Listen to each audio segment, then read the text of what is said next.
Hello, Jeff Danskin here. I am in episode 19 of the series, Once Saved, Always Saved. In this series, I'm challenging the notion that once you've become saved, you do not have a guaranteed ticket to heaven. Even if you truly made a commitment, got baptized into the body of Christ, can you still lose your salvation? Many people believe that you cannot. I used to believe that way, but I discovered that in fact we can. I discovered that by reading the Bible and studying the Bible, praying, and I discovered that we can lose our salvation. In the beginning, I asked for a passage of scripture, people that are watching this series to send me something, and I did get one. This one that I'm doing today is from a person that watched, and it's a friend of mine, and it is really an amazing passage of scripture. So I hope you enjoy it. With that said, let's get started. The title of this message is To Love One Another. In John 15:5, Jesus says, I am the vine, you are the branches. He who abides in me and I in him bears much fruit, for without me you can do nothing. Now what I want to point out here, this is Jesus talking, and who's he talking to? He's talking to Christians, because it says, I am the vine. We saw earlier in one of these messages, Paul talking about the Christians being grafted in, because the Jewish people rejected Jesus as the Messiah, and so they were cut off. And now the Gentiles, which is us, have been grafted in. And so Jesus is using the same analogy. I am the vine, you are the branches. So clearly this passage of scripture is talking to Christians. I want to make that point clear. All right? And it says, with him, if you're with him, you're filled with the Holy Spirit, you're going to bear much fruit. But without him, not so much. All right, keep reading in verse 6. If anyone does not abide in me, he is cast out as a branch and is withered, and they are gathered them and throw them into the fire, and they are burned. What is this a picture of? Again, the Christians, the people that have accepted Jesus as the Lord and Savior, have been baptized into the body of Christ.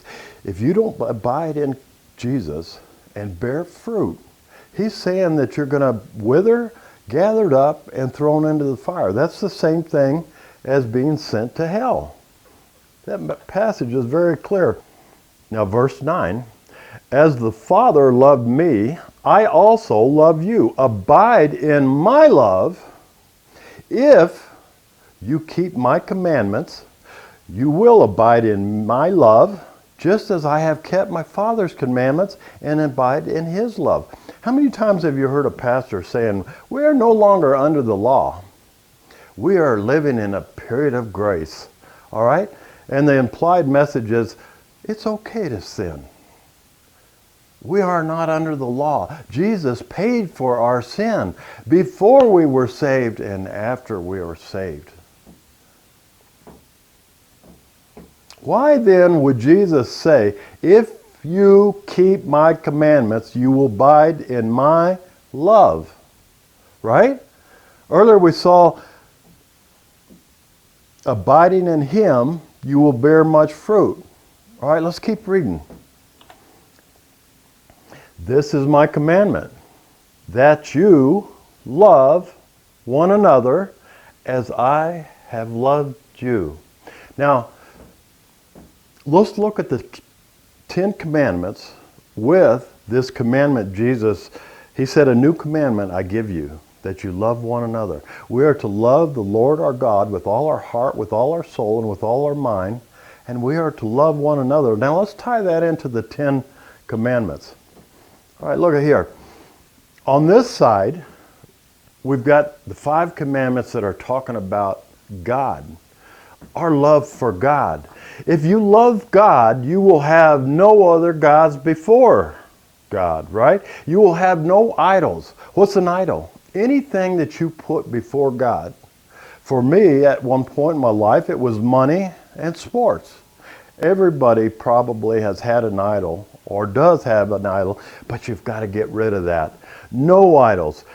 Don't take the Lord's name in vain. Now, many people will think that taking the Lord's name is using a curse word, when you did something wrong. All right, but that's not what this means. If you are taking the name of Christ, saying, I've been baptized into the body of Christ, Jesus, I am a follower of Jesus, and you live like the rest of the world, you're taking his name, you're wearing the Christian badge of honor, but living like somebody else. That's taking his name in vain. That's what that means. Keep the Sabbath day holy. Honor your mother and father. Okay? There's the first 5. Now let's look at the second 5. This is talking about your neighbor. Don't murder him. Don't commit adultery. Don't steal, don't lie, and don't covet his stuff. That's why Jesus summed it up, saying that you love God and you love one another as Jesus loved us. Jesus loved us. God loved us so much that he sent his son to die for us. Jesus loved us so much that he did die for us. So how do you love your neighbor that much? It's tough. My passion is not telling people that they can lose their salvation. That's not where my passion is. That's what God has put on my heart to share with you. My passion is to talk about end-time prophecy. Jesus coming back, riding on a horse with the saints, right? That's where my passion is. As I'm making this video, it is one day before Easter, all right? We can't even go to church tomorrow and celebrate the resurrection of our Lord and Savior. The streets are locked down. The grocery shelves are emptied out. Half of Australia is burning. South America is being overtaken by locusts. People are dying all over the world. We can't even walk the streets. Folks, we're so very close to the return of Jesus Christ. Actually, the rapture of the church. I personally think we're about 3.5 years away. That is what I want to preach about. But first, I'm trying to wake up the lukewarm Christians, the people that have been told that they do not have anything to do to get to heaven. That is such a false message. But it's a message that people want to hear. People are not even listening to this message. They're just closing their eyes. They will not even read the passage of Scripture, which is so clear. I'm in 19 of them now. And the theme is this. I'm tying the passage of Scripture to a Christian and an action item that they have to do, or losing their salvation. Every one of these is that. All right? You cannot read the Bible and come to the conclusion that you have a guaranteed ticket to heaven after you say in a 5-minute prayer. You cannot come to that conclusion. You have to be taught that. That's what I was taught. And I'm sure most of you were taught that same thing. But it's going to send so many people to hell. What do we have to do? Love one another. Share the good news of the gospel.